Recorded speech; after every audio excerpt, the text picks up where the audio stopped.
Usai dilantik para menteri di Kabinet Merah Putih, diminta oleh Prabowo Subianto, Presiden Indonesia, untuk langsung tancap gas untuk menjalankan program-program prioritas. Nah, saat ini sudah bersama saya Menteri Koperasi, Bapak Budi Aristiadi. Kita akan berbincang bagaimana kemudian koperasi ini bisa naik kelas dan menjadi lokomotif perekonomian. Selamat siang, Pak Budi. Selamat siang, Mbak. Baik, kita berbicara mengenai Kementerian Koperasi yang sekarang sudah fokus ya Pak, karena sudah dipisah dengan UMKM.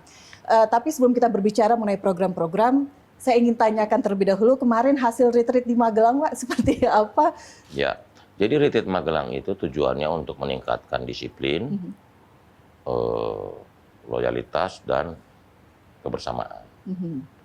Karena pemerintah ini memerlukan soliditas dan koordinasi yang baik untuk mengeksekusi banyak hal yang menjadi tugas dan tanggung jawab kita pada rakyat, pada bangsa dan negara. Oke, jadi komunikasi, harmonisasi sudah dilakukan dan pesan Pak Prabowo ini langsung program-program prioritas dijalankan. Nah, kita berbicara mengenai sekarang koperasi sendiri. Pak Budi, kita tahu bahwa koperasi ini memang sebenarnya di kalangan anak muda itu kurang ngetren gitu ya. Meskipun kita tahu ini bisa menjadi salah satu potensi untuk menjadi lokomotif perekonomian Indonesia. Upaya apa yang akan dilakukan ke depan, Pak, agar Gen Z bisa menerima koperasi ini? Jadi koperasi ini kan asal kata dari kooperatif, yang artinya kerjasama. Nah, koperasi ini adalah satu organisasi atau badan usaha yang diamanatkan oleh Undang-Undang Dasar 45. Jadi menjalankan koperasi di Indonesia artinya menjalankan tugas konstitusional kita. Khususnya Undang-Undang Dasar 45 pasal 33 yang bunyinya perekonomian disusun sebagai usaha bersama berasaskan kekeluargaan. Yang tidak lain adalah koperasi. Gitu loh. Nah, mengenai stigma, image koperasi itu jadul, konservatif, lama. Nah, itu yang harus kita perbaiki. Kita ingin menggugah kalangan generasi muda, khususnya Gen Z, untuk aktif dalam perkoperasian di Indonesia. Mengapa demikian? Karena menurut data kita, itu ada 131.000 koperasi dengan jumlah partisipasi masyarakat hanya 29 juta. Kalau 29 juta itu, kalau satu orang boleh katakanlah menjadi anggota 2 koperasi, ini masih 10% masyarakat Indonesia yang berkoperasi atau menjadi anggota koperasi. Karena itulah kita harus tingkatkan dibanding negara-negara lain.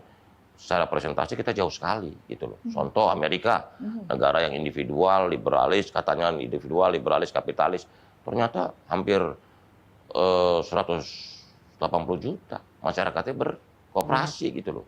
Nah, karena kan sangat ironis gitu. Kita negara Pancasila, kita negara yang punya tradisi kekeluargaan, tolong-menolong, gotong royong, kok minat berkooperasinya tidak ada atau rendah gitu. Nah, karena itulah tugas kami di Kementerian Koperasi untuk meningkatkan kembali kepercayaan masyarakat untuk berkooperasi. Begitu. Memang ini masih hitungan pekan ya Pak ya, menjabat sebagai Menteri Koperasi. Tapi sejauh ini identifikasi seperti tadi Bapak sampaikan, di luar koperasi ini bisa menjadi sesuatu yang besar, tapi di kita minatnya masih sangat kurang. Apa identifikasi masalah yang Anda temukan di lapangan? Ya, belajar dari berbagai pengalaman banyak negara yang koperasinya maju-maju, itu memang keberpihakan pemerintah penting, satu. Yang kedua, partisipasi masyarakat harus tinggi. Karena koperasi ini adalah organisasi bisnis yang melibatkan partisipasi masyarakat. Karena prinsip koperasi kan sukarela dan demokratis. Sehingga partisipasi masyarakat untuk membentuk atau bergiat dalam koperasi ini harus kita terus tumbuhkan sehingga koperasi bisa menjadi wadah masyarakat untuk berusaha. Karena koperasi ini kewirausahaan sosial. Saya selalu katakan koperasi harus untung. Karena koperasi itu aim-nya, tujuannya meningkatkan kesejahteraan anggota. Dia harus untung. Yang nggak boleh cuma 3, nipu, markup, dan fiktif. Gitu. Oke. Kalau di Indonesia sendiri menurut Pak Menteri cukup menjanjikan peluang dan potensi koperasi ini berkembang. Ada best practice mungkin di dalam negeri yang bisa saya sebutkan aja beberapa contoh koperasi yang bagus, yang survive. Jadi kita temanya bertumbuh, berkembang, berkelanjutan. Jadi selain dia tumbuh, dia juga sehat dan dia berkelanjutan. Ada contoh misalnya kredit union, itu asetnya besar, terus juga ada Sidogiri, ada koperasi susu, ada koperasi jasa, ada KS simpan pinjam yang bagus, yang asetnya besar. Banyak contoh-contohnya. Nah, kita harus mengorganisir ini semua supaya mereka diberi kesempatan untuk terus bergerak, bisa bertumbuh, bisa sehat, dan bisa berkelanjutan. Oke, artinya harus ada juga dukungan pemerintah di sana, negara juga Ya, harus hadir untuk mendukung kita ini. belajar dari regulasi misalnya di negara Jepang, itu regulasi tentang koperasi cuma mencakup 3 hal.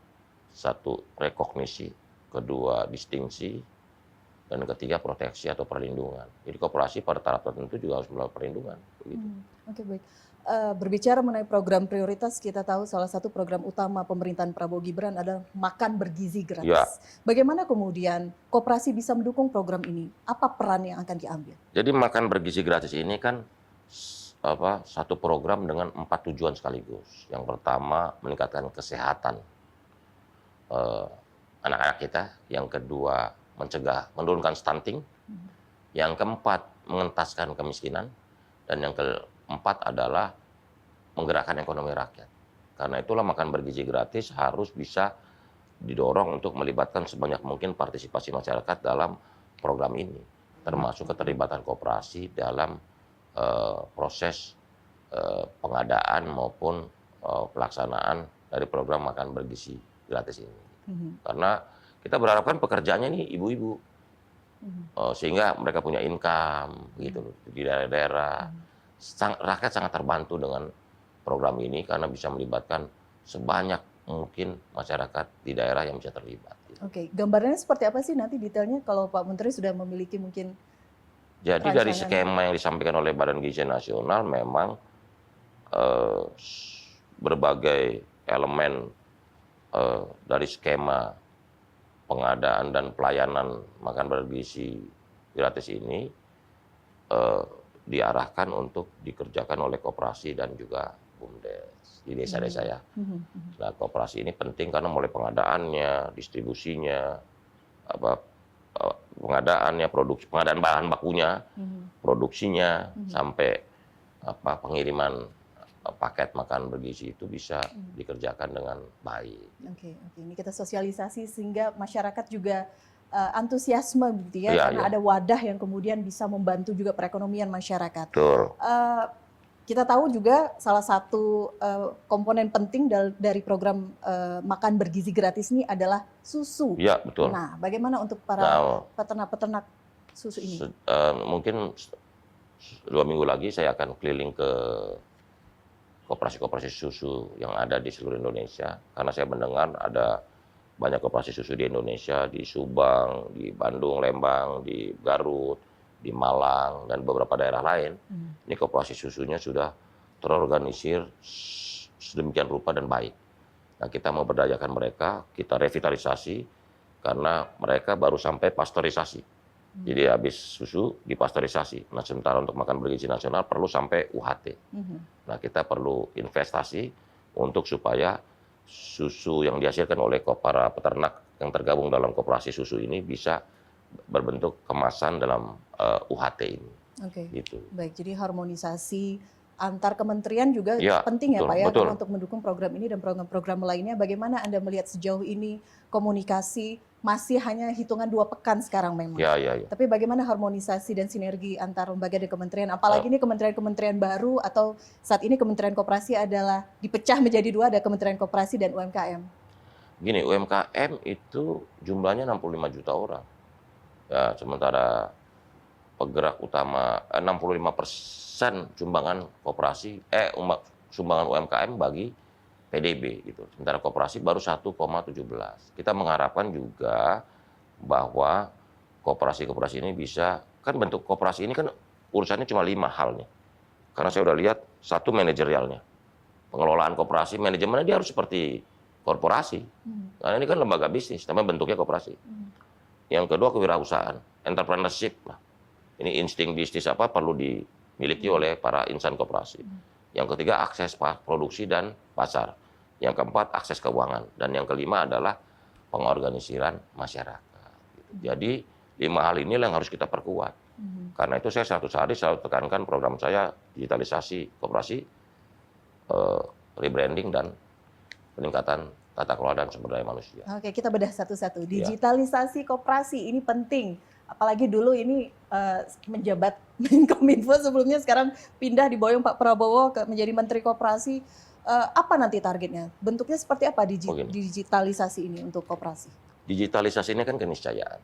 Bahkan pemerintahan juga GovTech juga arahnya kan digitalisasi, pelayanan yang lebih baik dan lebih transparan bagi masyarakat. Saya percaya digitalisasi ini akan mencegah dan menurunkan angka-angka korupsi. Karena semuanya transparan, cashless, semuanya terbuka. Nah, digitalisasi koperasi ini untuk memantau perkembangan koperasi yang ada. Karena kan harus pakai sistem.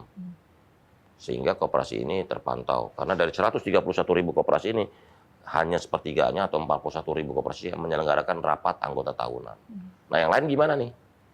Nah, karena itu kita perlu melakukan konsolidasi terhadap seluruh koperasi yang ada di Indonesia untuk kita tingkatkan. Karena dengan digitalisasi ini kita semua lebih terbuka, lebih transparan, dan lebih cepat dalam pelayanan gitu. Oke. Karena semuanya memang sekarang adalah era digital. Jika ingin maju memang harus masuk ke sektor sana. Oke. Rebranding. Ya seperti tadi saya katakan bahwa kesan atau image masyarakat terhadap koperasi ini masih konservatif, jadul, tua, dan sebagainya. Kita harus segarkan lagi koperasi sebagai gerakan ekonomi masyarakat. Jadi koperasi itu bukan sekedar organisasi atau badannya semata-mata, tapi juga semangat masyarakat untuk melakukan atau berpartisipasi aktif dalam pergerakan ekonomi rakyat. Karena apa?